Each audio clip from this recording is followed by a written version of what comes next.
wow can mean different things to different people, right? Because what wows you might not wow your guests or your family or your friends. So the one thing to remember through this is that wow is what you make it. Okay, so I'm going to go through some examples in a bit to talk about the sort of things that you could do to make your wedding wow. And it doesn't necessarily revolve around cost, but there is an element of that. Because obviously you have to invest to make things look better or bigger, even if it's a small investment or a large investment, right? But just remember through this, wow is what you make it. But what I want you to think about is what your guests are experiencing. So it's really easy to get carried away. It's really easy to get carried away with what you want and what you and your partner want. And why not? It's your wedding day, right? And you want it to be as perfect as you can be. And you've dreamt about it and you've Pinterest boarded it hundreds of times. And, why not? But when you think about it, you're spending all that money to entertain your guests, right? So, the average wedding cost is what, 30,000. So if you've got 100 guests, that's £300 per person. So would you spend £300 on your wedding guest, or just a guest or a friend, just to sort of entertain them? You wouldn't usually, right? You wouldn't just sort of give away £300 if you're taking your friends out for dinner. So it is an investment. It is something that your guests, are looking forward to. They want that wow factor and they're looking for something different. So for lots of people who have been to lots of weddings, unfortunately, there is that tendency to go, oh, I've got another wedding invite. That's the truth, right? I know that's not nice to hear as a couple planning your wedding, but that can happen. So, if that's something that you're conscious of and you want to make it wow, there are lots of things that you can do to make it wow. Okay, so that's what I'm going to talk about. So I want you to think back to a time where you went to a wedding and the sort of things that you remembered as a guest. And usually it's not the sort of finer details of the wedding day, okay? Now, I think that every supplier is integral to a wedding day. So this isn't to sort of belittle any supplier or service that contributes to a wedding day, okay? But it is usually the smaller details that people don't pay attention to. The sort of things that you are going to be concerned about aren't necessarily the things that your guests and family and friends are going to be concerned about. So I want you to walk through your wedding day as if you were one of your guests. Okay, and when I talk about that, I literally mean from the point that they pull up in the car park or get dropped off by a taxi or aeroplane or whatever you're doing. Think about their journey as a guest and the sort of things that they're going to come up against and what they're going to see and experience as a guest, okay? Because you want them to walk away feeling amazing, don't you? And every couple I talk to when we're planning wedding planning, the questions I ask them, they always come back and say, if I say what's really important to you, it's always the guest experience. They want their guests to have a really good time. And why not? That's what it's about, right? It's a massive party. Brilliant. As and when COVID decides that we can have a massive party, of course.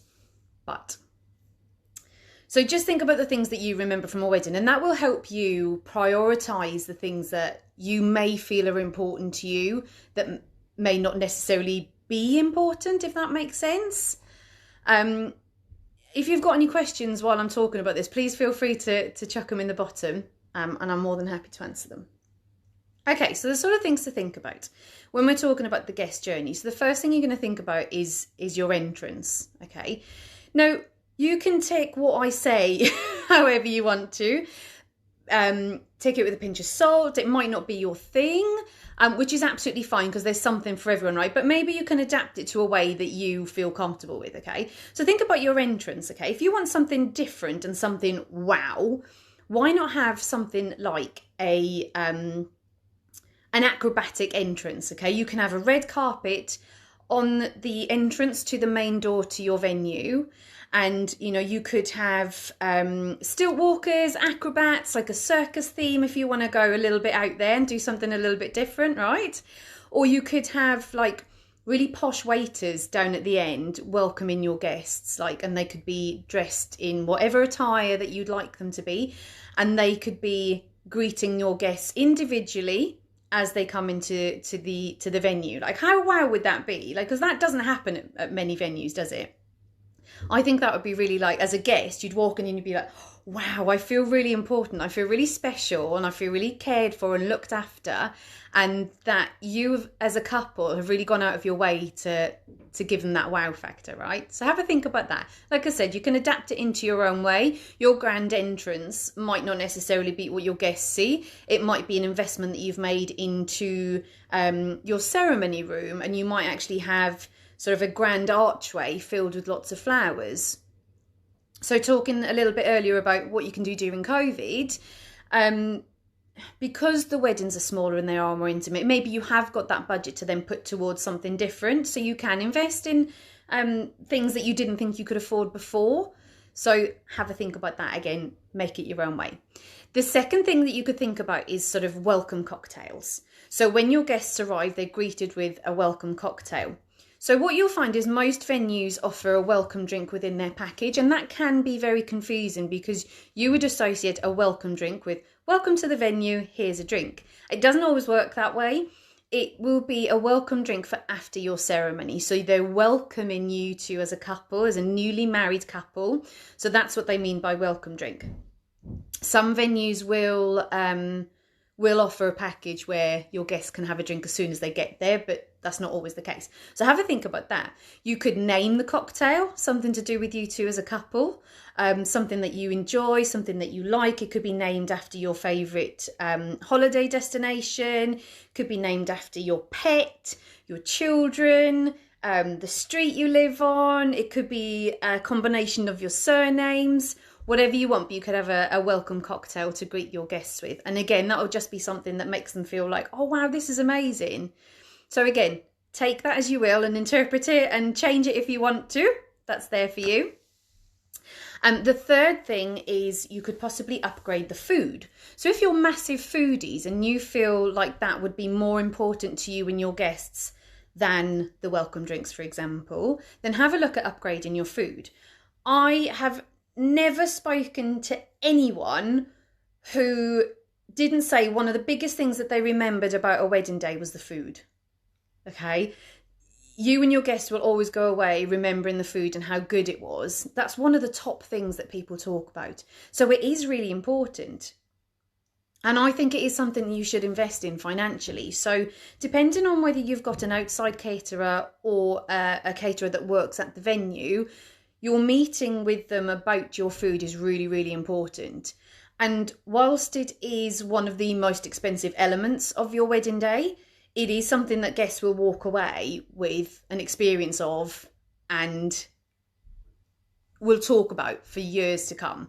And they do, you know, couples that I've done weddings for, they still talk about their food, you know. So it is really, really important. So have a think about that. And again, when you're planning your budget, which again, I talk about all the time because it's so important, think about if you can afford to have an element of your budget put to one side for the food element, because it is worth it, trust me. And even if you're not upgrading the actual wedding breakfast meal, think about having additions. So for example, if your guests are arriving at your venue at midday but you're not getting married till 3 o'clock, are the canapes going to be enough for them? Should you put that money towards extra canapes? Could you possibly have a platter of sandwiches or something just to sort of, you know, curb their appetite? Thanks, Emily. Really helpful tips. So, you know, have a think about that. And again, interpret that in your own way. Invest into that however you wish. But that's just something to think about. The fourth thing to think about is your entertainment.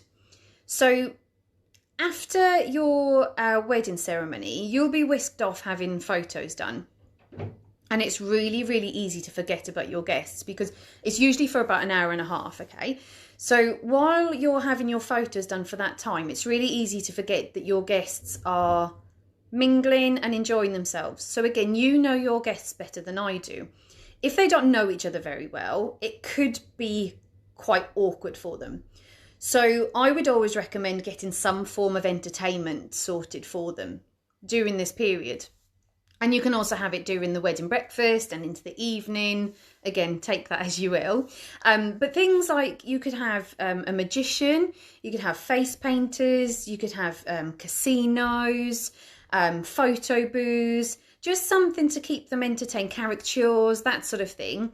Just sort of make sure that they don't get bored, because they do sometimes. And I can put my hand on my heart and say, as a wedding planner, towards sort of the hour time, so bearing in mind you're having your photos for about an hour and a half, sometimes 2 hours, your guests will be coming up to the staff and saying, really sorry, what time's food? Or what time's dinner? Because they are starting to get a bit peckish at that time of day.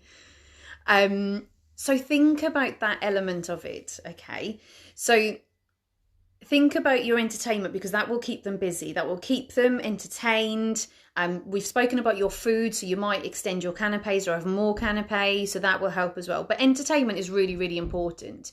And it does give it that wow factor, because if you're going to choose something different and something that's unique to you as a couple, it will help. There's no point having an entertainment provider that doesn't gel with what you guys are as a couple. So have a think about that, and think about what people would really appreciate. So for some people, it's like singing waiters. It's fun, it's lively, it's upbeat, it really gets the party going. But if that's not your thing, don't do it. It's fine. 9 times out of 10, it's usually arranged by a member of the family. So it's usually mum or mother-in-law or something like that arranges it. I always get a phone call saying, don't say anything, but I've arranged for a singing waiter group to come. So yeah, if that's not your thing, you need to sort of drop some hints to let people know. Oh, do you know the worst thing would be? Just in case they do buy that for you. That has happened as well. Oh, good. And also fireworks in the evening as well. So that can form part of your entertainment. So the 5th thing, which I think is really important and gives that wow factor, is your music. So your DJ, your band, your singer, anything like that. So again, if food's important to you, upgrade your food. If music's important to you, upgrade your DJ or band, if you can. Some venues won't allow you to use an external supplier, or it has to be their DJ, for example. Just going to read some questions out. So Emily, I haven't got any wedding entertainment yet. Emily! You need to speak to me. Amanda's ceremonies, good advice, but like stag and hen, drop hints. Oh, totally, yeah. Like, personally for me, and again, this is just my cup of tea, I would be mortified with the whole kind of willy straws and stuff like that. It's just not my thing. So yeah, I would be hinting very hard. But yeah, if you get a suspicion that somebody in your family will organise something as a surprise, and it is a lovely surprise, that's really nice of them to do something, but just make sure you drop the hints. So back to the point. So DJ, band, like I said, if music is really important to you and you are allowed to have your own suppliers there, invest in the music.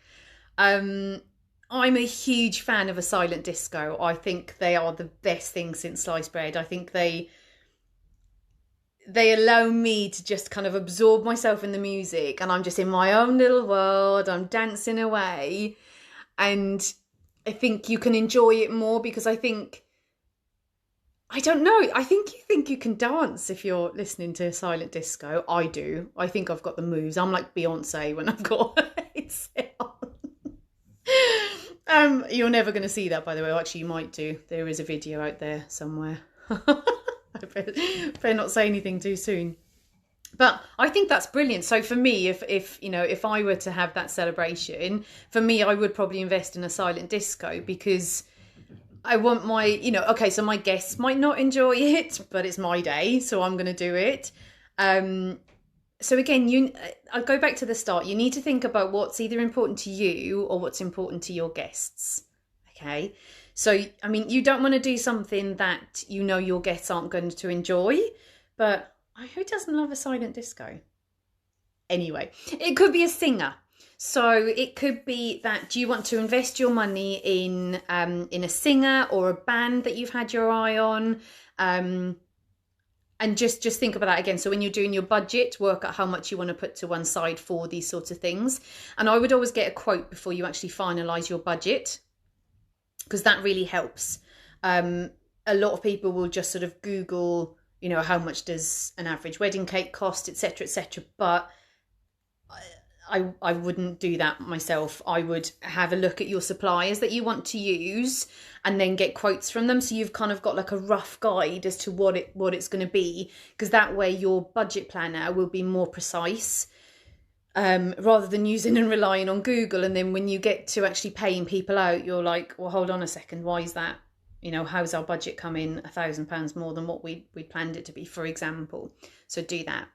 Just going to read some more questions. Emily, my friends and I pre-COVID used to always hire silent disco headphones at house parties. Oh, they're amazing, aren't they? I love them. I think they're so brilliant. We usually go to, oh God, what's it called? Rewind. So it's like an 80s disco, and they've always got one there. And that's where I was first kind of introduced to it. And I thought it was the best thing since sliced bread. I think it's amazing. Amanda, yes, it's your day. Do it your way.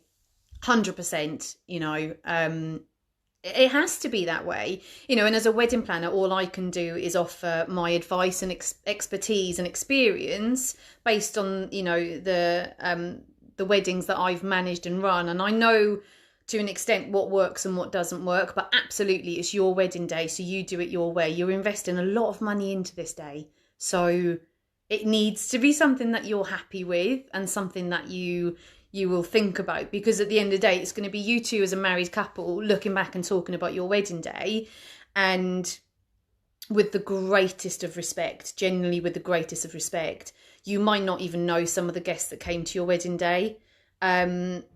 And as a guest, unfortunately, it's not as important to them as it is to you. So yes, totally remember that it's your wedding day and you do what you want to do. But if you're doing it for your guests and your concentration is on your guests, by all means, you know, do things for them. You know, invest in something that's going to keep them entertained and them happy. But you are also part of that. So yeah. Amanda, magicians are cool. Oh, I love magicians. I've got a very good friend of mine who I met through this industry, actually. Matt Lamotte is a brilliant magician. He's won many awards. Who is brilliant. But yeah, I love magicians. They're so, and I think it's one of those where it's not one of those where if you've seen one, you've seen them all.